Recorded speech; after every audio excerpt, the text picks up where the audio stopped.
This rising country music star owes his popularity to, well, life. Matt Kennon has a knack for writing music that reflects life, his real life. Matt's most popular song, The Call, deals with the issue of abortion. Matt sat down with me and shared why he's poured his heart and soul into the lyrics. This revealing conversation and the video is coming up, so stay with us. Rising country music star Matt Kennon has been surrounded by music all his life. From an early age, Matt's parents and friends encouraged his love of music. A Georgia native, Matt made the move to Nashville, Tennessee with the hopes of pursuing a career in country music. Throughout his time in Music City, Matt's worked hard to become more than just a singer. By using events from his own life, he's grown into an inspiring songwriter. For as long as I can remember. I mean, from when I was knee-high to a grasshopper, music was just a part of me. There was music constantly being played at my grandparents' house, my mom and dad. You know, it was just something that I was surrounded by, and it just became a part of my life. And I was always beating on things, and what I mean by that, in school I was beating on the desk or getting in trouble for slapping my legs and just keeping the rhythm and things like that. Well, when, Matt, did you realize you wanted to do music for your living? I don't know exactly when that moment was. I think it was a series of events that had taken place. You know, as I got older, I started playing music in church and played in school, and just listening to the Rich Mullins, actually being in an event in East Tennessee, listening to Third Day, some of that music, the country music, and just singing along with it. And then just people telling me, hey man, you kind of got a cool voice. And I started believing that, and I bought into it. And you know, knowing my style, I just threw it out there and said, hey, let's go see if I can get this. You're a songwriter as well as singer. That's what they tell me. So where does your music come from? I've seen a lot, been through a lot, and I've just been able to meet a lot of songwriters in town. And you know what, it's funny, when I moved to town, I wanted to be a singer. And you know, for the longest time growing up, I wanted to be a drummer. So it was drums, then I became a singer, and then I became a songwriter. And that was something I believe I had the talent to do, but never had set my mind to do it. But meeting a lot of these songwriters and sitting down with them and seeing how they were able to take a story and craft it into a song was very awesome to me. That they could pull a song out of me just by a conversation just like we're having here. And when I was able to do that, that actually became more, I guess you could say, a bonus to the music as far as therapy is concerned. You know, listening to music was therapeutic, singing music was therapeutic, and now writing and bringing it all together, I think, is what completed my artistry. After several years of writing songs for other country singers in Nashville, Matt finally landed his own recording contract. He was signed by BamaJam Records, owned by the award-winning Nashville producer James Stroud. James has been around great musicians throughout most of his professional life. He later found passion for producing and has worked on hit records with Clint Black, Willie Nelson, Tim McGraw, Melissa Etheridge, and many more. James is now the CEO of Stroudavarious and BamaJam Records. When James first heard Matt, he sensed a unique personal quality rare in country music singers and knew he had to sign him. I just noticed a quality about him that went a lot further and deeper than an artist-writer that I usually see. Where do you think that depth comes from? Well, it definitely comes from his history, his life history. And he's one of those rare people, Brad, rare artist that writes his life and it applies to him in a perfect way. And what I mean by that is, if you listen to his lyric, if you listen to his songs, and the way he expresses himself, the type of voice he has, it's very unique to anything that we see or hear right now in our business. So what makes Matt so unique that you think he'll be a success in this industry? I mean, it's highly competitive. Yeah, it is highly competitive, and you're right. I think that the key to this whole thing is that if you look at Matt as an artist, he is able to write music that applies to the normal, everyday person, in a consistent way. It's pretty rare, and there are artists that are out there. But you know, when you find those people, they are usually, the good ones are usually writing about life and writing about the interpretation of what life is today. And then people, of course, have a passion of grabbing it and saying, he's saying exactly what I feel. And I think that's what's going to make him successful. When we return, we'll learn how the circumstances surrounding Matt's birth have inspired his powerful debut single.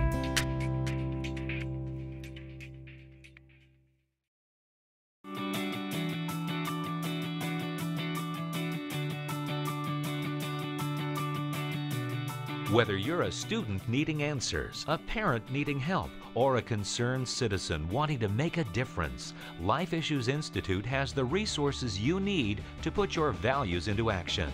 Life Issues Institute is an international educational organization committed to protecting innocent human life. Life Issues Institute knows what it takes.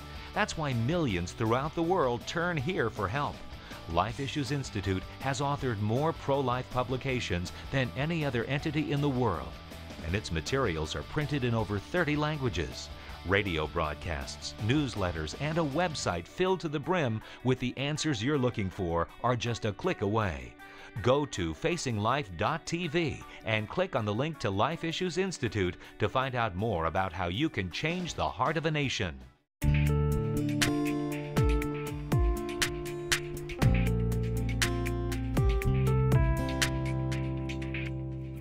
Newcomer Matt Kennon is quickly making an impact in the country music scene. His debut single, The Call, is lighting up request lines at radio stations across the country. The powerful song deals with suicide and abortion, issues with which Matt has a personal connection. Matt's biological mother was a poor, single woman who could barely support a young son when she found herself pregnant with Matt. Seeing no other option, she made the decision to abort. She had to make a choice. She had an 8-year-old boy, and then she had a child in the womb with very little income, zero support, very little family. Both of her parents had passed, and she had made the painful decision to not go through with it. Well, which led her to her OBGYN, which was a guy named Dr. Robert Kennon Hancock. And she went in, and little did we know at the time, adoptive mom was in the doctor's office at the same time. So she was there for her yearly, and my adoptive mother and my father, my dad that raised me, which I consider my only parents, had lost 3 children in a house fire about 2.5 years before this date that we're talking about at the doctor's office. And they had one daughter that was 2 years old that survived. And they could not have any other children. My adoptive mother had a hysterectomy, couldn't have any more children. So this doctor was seeing my birth mother, and she was wanting to terminate the pregnancy. And he said, you know, it's about 2 weeks too late. And my mother was a little heavy at the time, and she didn't even know she was pregnant, so she said. So when she found out, she was freaking out and was about to make a rational decision. And that doctor said, you know, I may have a family that would take this child. You know, so he had asked my adoptive mother, and they just said, yes, we'll take him. They had been on a list. It was like a 5-year waiting list, and they're like 36 and 35 at this time, my mom and dad. So they had almost given up hope of getting another child. So that's how all that kind of transpired. So the odds have been stacked against me from day one that I wasn't even supposed to be here. But however, I ended up right where I was supposed to. The beauty of adoption saved a life that could have ended in tragedy. It was Matt's adoptive parents who raised him with a sense of right and wrong and who fostered his musical education. Without their guidance and love, his newest single might not be climbing the music charts now. Coming up, the emotional and powerful music video, The Call.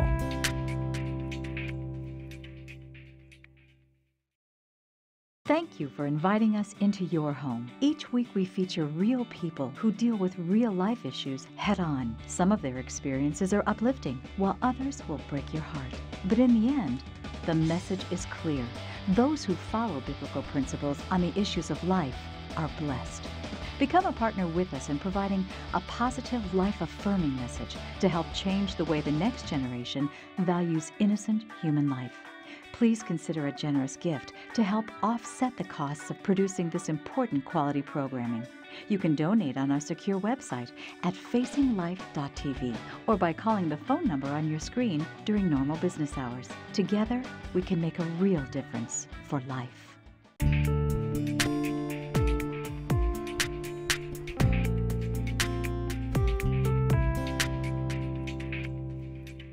Matt Kennon's debut single, The Call, is currently a top 40 hit on the Billboard Country Chart.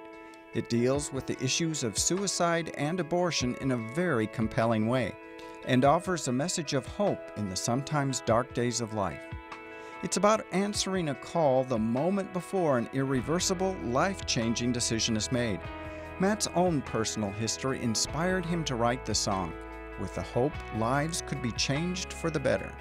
Well, man, there's so much to do with that song. When I was telling you, I've seen a lot of things. You know, I've buried a handful of relatives, cousins, and several friends that have taken their own life. And I had a hard time understanding why that happened. And I was there seeing their family completely just flat on their back. And it just broke my heart to see somebody that had so much going for them end it because of a relationship that went wrong, or they felt like they were worthless, or they didn't have a purpose. And then as far as the other part of the song, I mean, that was partially my life. You know, my mother did not want to bring me into this world, but there was no intervening, I guess, in God's plan, because, you know, here I am.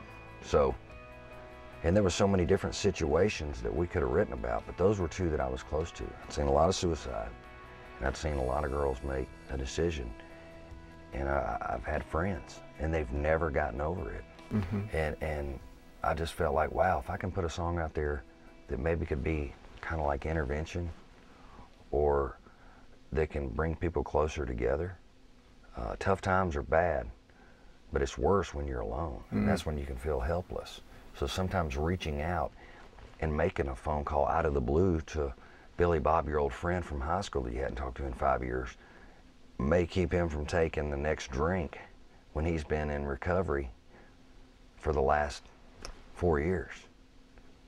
So I've just heard so many stories, and now that the song's been out, I'm hearing all kinds of stories. It's like I've bared my soul, shared what's in my heart and what I've seen, and now people are telling me what they've seen and what they've been through and how my song has affected them. And that's been the most gratifying part of this whole music career and this single called The Call. It's a very powerful video and song, so let's take a look at it now. All right.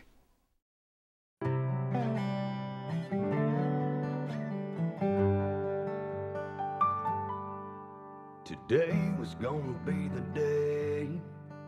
He'd already wrote the note and parked that Chevrolet at the end of that dead-end road.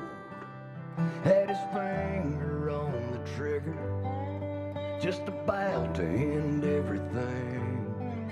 He was taking one last long breath when he heard his cell phone ring. And his best friend said, "Man, where you been? We're heading down to the lake this weekend. You better not miss it, 'cause buddy, I swear it won't be the same if you ain't there." And I told that girl that you liked so much, you were coming along and her eyes lit up. I better let you go. Man, I really hope I didn't get you in the middle of anything. He said you kinda did, but I don't mind at all. I'm glad you called.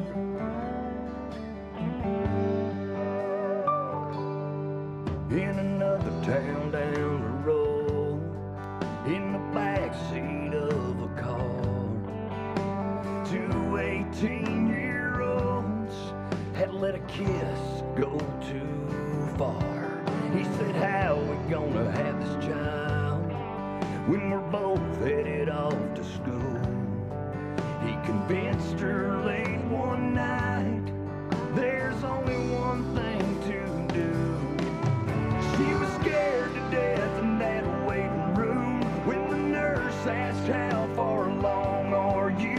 She said 5 weeks, and just about then her phone lit up and his call came in saying, baby, I was wrong about everything. I've already bought you a diamond ring. We're gonna start a life. Would you be my wife? Boy or girl, pink or blue, yeah, either way. All she could say as she felt those teardrops fall. I'm so glad you called.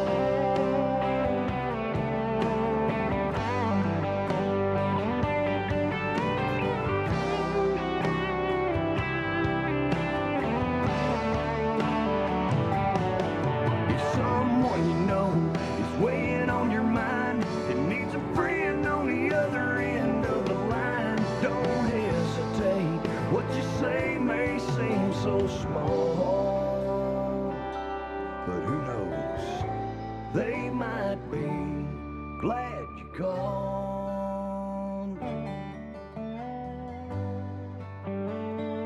So make the call. Yeah, make that call.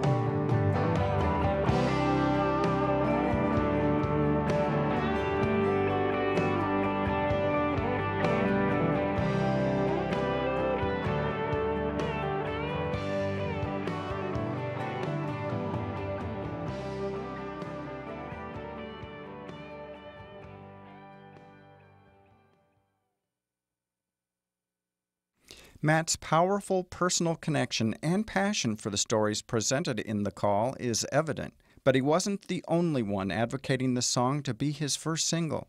Producer James Stroud had an equally personal connection with the song and felt it would be a record that would set Matt apart and touch many lives at the same time. Now, I understand that, of course, that Matt's coming from a personal point of view. Right. But you, from your professional side, also approach this song from a personal point of view. Yeah, I'm a huge pro-life person in the first place. I believe in that. I think it's something that needs to be talked about, sung about, communicated to. I just believe that. The more personal situation is the first verse talks about a person that's going to take his life, but he doesn't. And I had just a terrible thing in my life with my son, and he didn't make it. And so I wanted this song to say to not only kids that get to that moment when they're so low that they don't feel like they can make it, that you do hear the good news at the end of it, that you need to lean on your family and your friends, that there are people out there that'll listen and care. So it was a really emotional story in that song for me. I wanted to make a statement with my friend Matt and stand with him and say, don't do this, you know, there's better times ahead. As far as our story in the song about the young lady that is getting ready to have an abortion and, you know, in my opinion, take a life, at the end of it, of the story, the good news is it didn't happen, and that there are people and there are places that help you and that makes you understand that there is another way. So it's a perfect song for me to dig in my emotions and my staff and my label and our fans to say, hey, here's a song that is sort of a flagship for good and good things that can happen from people that have tough times. In a moment, we'll find out what's next for Matt Kennon.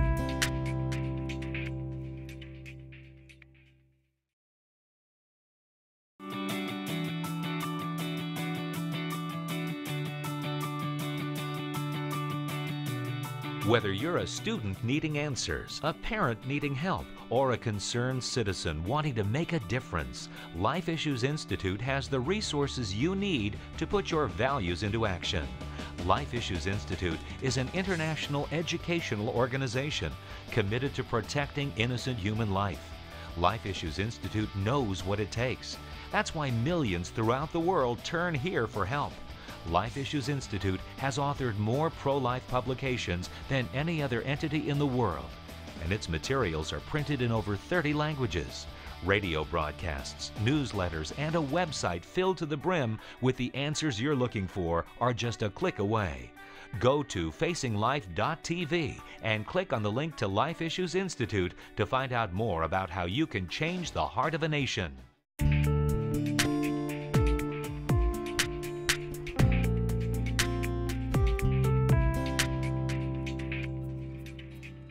Matt's certainly been busy these past few months. His new single, The Call, is climbing the charts, and he's putting the finishing touches on his first album.